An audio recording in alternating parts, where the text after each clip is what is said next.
God is placing you in that community for that reason, to invest in it. Americans have this view about church that they're going to receive something, and if they're not receiving things the particular way that they want to be receiving it, then they're not going to give back to that church.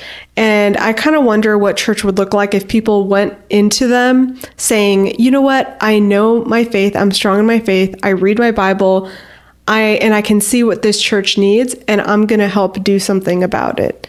And imagine a church where everyone just proactively participates in some way of building that community instead of showing up and saying, what is this community doing or not doing for me? I like that. And I feel like building the community doesn't have to mean the things you think of with setting up events. Like, it doesn't have to mean like you get there early and you set up chairs. Like, you can just build community by choosing the presence that you have in community. And one of the really important ones that I think of is encouragement. Like, I've seen people who kind of take that step out to encourage, where it might be a little uncomfortable or feel weird to give an encouragement to someone you're not close with, or it feels like a very random thing. It can really like build community. And so, where was I going with that? I don't know. No, I had a really good point. Give me a second, it'll come back. And so, like, I think, I'm very blessed to have an amazing wife who compliments me regularly. But if you think of like the average person in their day-to-day week, they're at work 8 hours a day, probably doing more and feeling underappreciated for what they're doing.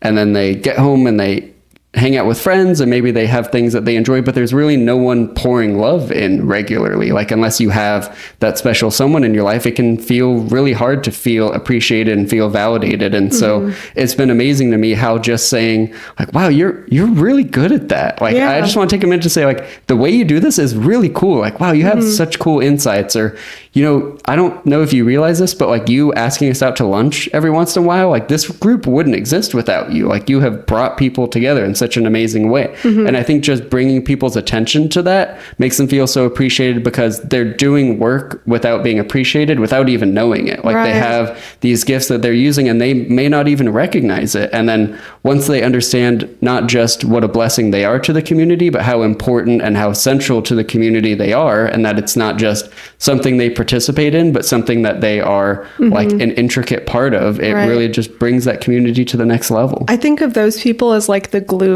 of a church community, because, you can have different pieces of a puzzle that come in and make a picture, but you need someone who's kind of moving in between all of the connection surfaces of that puzzle to glue it together, so that way when you pick it up or hang it up, it stays intact.